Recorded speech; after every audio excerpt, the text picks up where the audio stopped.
प्रगति जिस यात्रा का नाम रखा गया है, प्रगति में तब्दील हो चुका है। प्रगति यात्रा में जब 225 करोड़ 70 लाख रुपए व्यय किए जा रहे हैं बिहार की सरकार की तरफ से, तो प्रगति यात्रा का मतलब क्या है, किससे मिल रहा है? माननीय मुख्यमंत्री जो एक सिर्फ मुखदर्शक है, एक स्टैचू के रूप में कुछ बोलते नहीं, जब उसमें चाबी भरी जाती है, जितनी चाबी भरी राम ने उतना चले खिलौना। राज्य के जिस कोने में जिस जगह पर हाथ डालता है वहीं भ्रष्टाचार की बू आती है। बिहार में यात्राओं का दौर शुरू हो चुका है, जहां एक तरफ नेता प्रतिपक्ष कार्यकर्ता संवाद यात्रा पर निकले हुए, वहीं पर बिहार के मुख्यमंत्री नीतीश कुमार प्रगति यात्रा पे निकले हुए हैं। जी हाँ, दोनों यात्रा काफ़ी ही चर्चा का विषय बना हुआ है बिहार की राजनीतिक गलियारों में। नमस्कार, मैं हूँ फलक सिंह और आप देखना शुरू कर चुके हैं आगाज़ एक्सप्रेस। आज हम मौजूद हैं आरजेडी कार्यालय में, जहाँ पर आरजेडी के मुख्य प्रवक्ता शक्ति सिंह यादव ने प्रेस वार्ता करते हुए मुख्यमंत्री नीतीश कुमार के प्रगति यात्रा पर करारा प्रहार किया है और साथ ही साथ में उन्होंने कई अहम सवाल उठाए हैं। तो क्या कुछ है सवाल और क्या कुछ नज़रिया है राजद का, आइए पहले सीधा जानते हैं। आपका सहृदय सम्मान इस वार्ता में सेट कर लेंगे आपका अभिनंदन से होती रहता है। हम आप लोग को आज इसलिए याद किए हैं, ये सवाल बिहार का है, बिहार के भविष्य से जुड़ा हुआ है, गवर्नेंस से जुड़ा हुआ है, वर्तमान स्थिति से जुड़ा हुआ है। बिहार में लगता ही नहीं है कोई सरकार है। मैं शुरू करूं यहीं से। प्रगति यात्रा का एक फुटेज, एक वीडियो अभी तक देखा नहीं है कि प्रगति यात्रा में जब 225 करोड़ 70 लाख रुपए व्यय किए जा रहे हैं बिहार की सरकार की तरफ से, तो प्रगति यात्रा का मतलब क्या है, किससे मिल रहा है? जीरो में अगर जा रहे हैं तो किससे मिल रहा है? इसके लिए राशि क्रमांकित की गई, कैबिनेट से अप्रूव किया गया, तो माननीय मुख्यमंत्री जो एक सिर्फ मुखदर्शक है, एक स्टैचू के रूप में कुछ बोलते नहीं, जब उसमें चाबी भरी जाती है, जितनी चाबी भरी राम ने उतना चले खिलौना। जितनी चाबी भरी राम ने उतना चले खिलौना। तो ये सवाल इसलिए है कि बिहार के मुख्यमंत्री माननीय नीतीश कुमार जी, जिनके प्रति आदर का संभव बराबर रहता है हम लोगों का, एक भी फुटेज मीडिया साथियों ने बात करते हुए पूरे प्रगति जिस यात्रा का नाम रखा गया है, प्रगति में तब्दील हो चुका है। उसके कारण क्या है? हर कोई पूछता है कि बिहार में गवर्नेंस है, मुख्य सचिव कहां दिखाई पड़ते? मुख्य सचिव एक रिटायर्ड अधिकारी के पीछे दिखाई पड़ते। 18 से लेकर के 24 में 25 में हम लोग प्रवेश कर गए।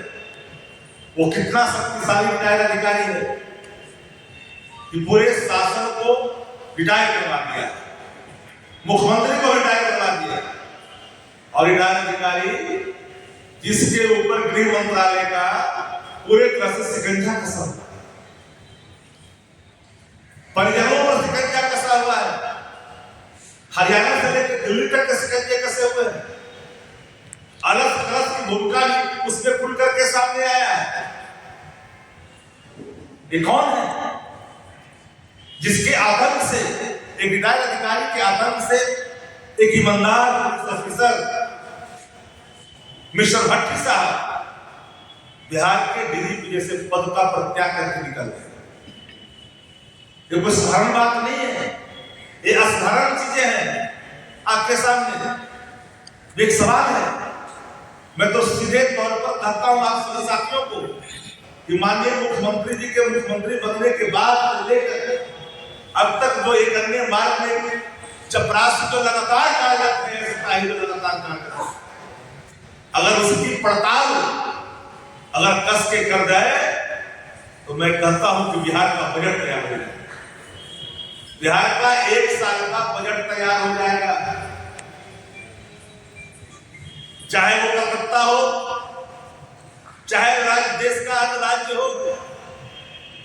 या बिहार हो, ये कौन लोग हैं?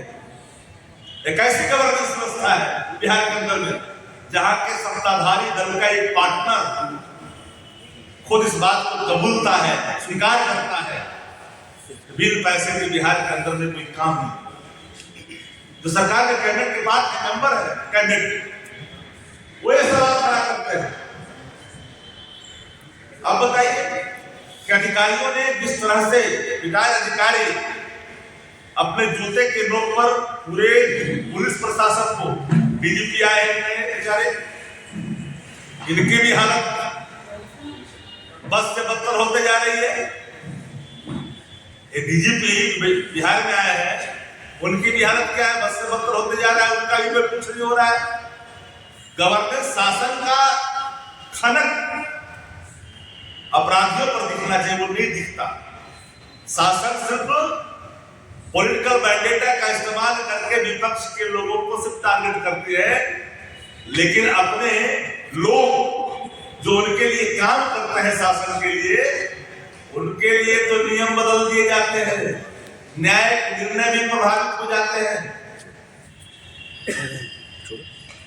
सत्ता प्रतिष्ठान किस तरह से बिहार के अंदर में एक रिटायर्ड अधिकारी के हवाले कर करके बिहार को दुर्गति की दिशा में धकेल दिया है। लेकिन मैं कहना चाहता हूं, नियमानुकूल loyal to the chair, not loyal to the person. अधिकारी को व्यक्ति के प्रति लॉयल्टी नहीं होनी चाहिए, चेयर के प्रति लॉयल्टी होनी चाहिए। डेमोक्रेसी है, for the people, by the people, of the people का कंसेप्ट है डेमोक्रेसी के अंदर। कोई अगर समझता है कि हम करके आए हैं, जनता सबका हिसाब लेती है। जो लोग नियम के विरुद्ध काम करेंगे, व्यक्ति के प्रति लॉयल्टी दिखा करके नियमों की धज्जियां उड़वाएंगे, नए नए नियम दिखलाएंगे, तो ऐसा नहीं कि आने वाले कल में पुरख तक हिसाब आने वाली कल की सरकारें नहीं लेगी। ये भूल होगा उनकी, ये भूल नहीं करनी चाहिए किसी को, हम या कोई हो। इतनी शक्ति नहीं की जानी चाहिए। एक क्या कारण है? कार्यकारी व्यवस्था जदयू के 15 दिनों के अंदर में जितने दिन तक वो बाहर रहे, मुख्यमंत्री मुखदर्शक रहे, चाह करके भी किसी से नहीं मिल पाए, दिल्ली में लौट आते हैं। टाइम मिलता है डीएम हाउस से, टाइम मिलता है बीजेपी के राष्ट्रीय अध्यक्ष से, पैरेड वापस आते हैं। इसलिए कि दो जो दिल्ली वाले हैं, दो जो पटना वाले हैं, पटना में पटना वाले देखते हैं, दिल्ली वाले देखते हैं। तो पूरी सरकार में अराजक स्थिति है।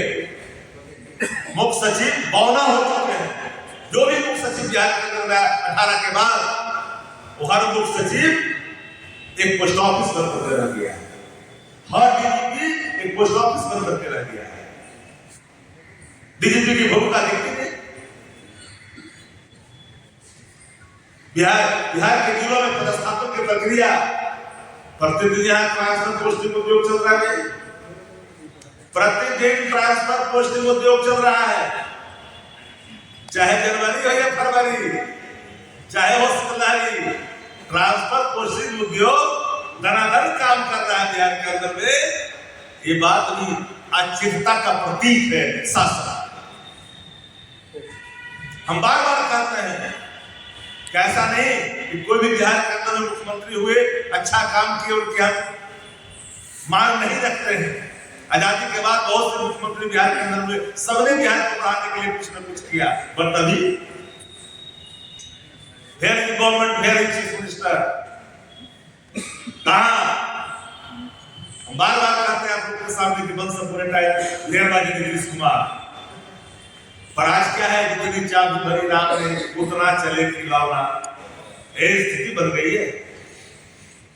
तो गवर्नेंस में भ्रष्टाचार, और भ्रष्टाचार का केंद्र, संस्थागत भ्रष्टाचार का केंद्र बन चुका है।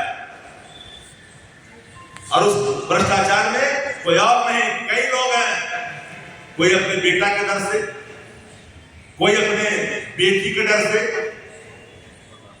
कोई कई तरह के उन पर शिकंजे के डर से एक IAS अधिकारी पर बिहार में छापे पड़े, कई लोगों को नोटिस हुआ, सामिलता जिसने स्वीकार करके भारतीय जनता पार्टी के लिए काम करना शुरू कर दिया, फिर चुप्पी सी आ गई।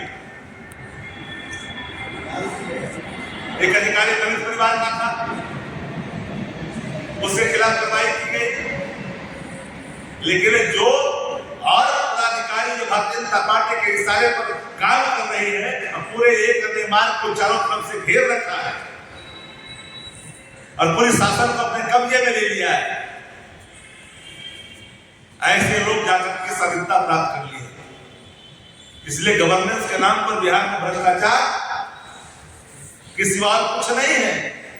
और ये नैतिक गठबंधन जो बिहार में चल रही है, इसमें हर कोई अपना छापा छाप रहा है, हर कोई अपना छाप छोड़ रहा है, हर कोई अपनी बाती गंगा में हाथ धो रहा है। लूट सको जो लूट, अंतकाल पछताओ के प्राण जाएगा। तो यात्रा का एक भी मुद्दा मीडिया के साथी ने आज तक अपना दिल में नहीं दिखाया, एक भी बात करते हुए नहीं दिखाया। आखिर क्या है, दुर्गति यात्रा है कि नहीं है, पैसे का व्यय है कि नहीं, सरकारी खजाने का दुरुपयोग है कि नहीं है। इन सवालों का उत्तर लगातार हम ढूंढते रहे, लेकिन सत्ता प्रतिष्ठान इस उत्तर को देने के बजाय सिर्फ खोटी दलील करती है। इसीलिए आप लोगों को हमने कष्ट दिया था। आज कोई आपके सवाल होंगे, उसका जवाब दिया जाएगा। कि आप बहुत गलती हो गया, 2 बार गलती किया, हम आप दोबारा वहां पर जाएंगे नहीं।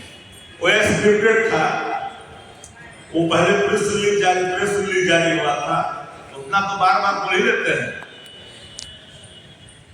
यात्रा में कहा कुछ बोलो, यात्रा के दौरान इस बात को लेकर के यात्रा है, उस यात्रा के संदर्भ में उनकी सधी हुई किसी प्रकार का राजनीति में कोई प्रतिक्रिया बताए, कोई फुटेज दिखाए।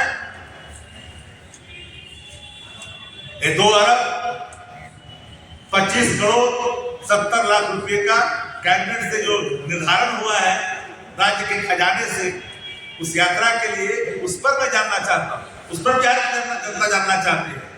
2005 के बाद क्या हुआ, कौन कितने सुंदर बने, कौन कितने कुरूप बने, ये सवाल नहीं है बिहार में। भारत 2005 के पहले कोई सुंदर नहीं था, सब कुरूप था, विश्व सुंदरी नहीं थी, राज्य सुंदरी नहीं थी, वो विषय अलग है। आज जरे हुए बीपीएससी के सवाल पर हमारी गंभीरता जितनी कल थी उतनी आज है। बीपीएससी, कोचिंग माफिया और बेबी प्रोजेक्ट, ये सब एक दूसरे के पूरक है। Without consent to government coaching mafia BPSC से कैसे मिलता है? क्या सहमति थी राज्य की? राज्य की सहमति थी? कोचिंग माफियों से बीपीएससी कैसे मिला? आज मुझे पता चला कि नीट के सवाल जले हुए सरकार के अस्पताल में मिले हैं पैसे भी। राज्य के जिस कोने में, जिस जगह पर हाथ डालता है, वहीं भ्रष्टाचार की बू आती है। जैसा कि आपने देखा और सुना, साफ तौर में उन्होंने कह दिया है कि ये प्रगति यात्रा नहीं, बिहार की दुर्गति के लिए यात्रा किया जा रहा है।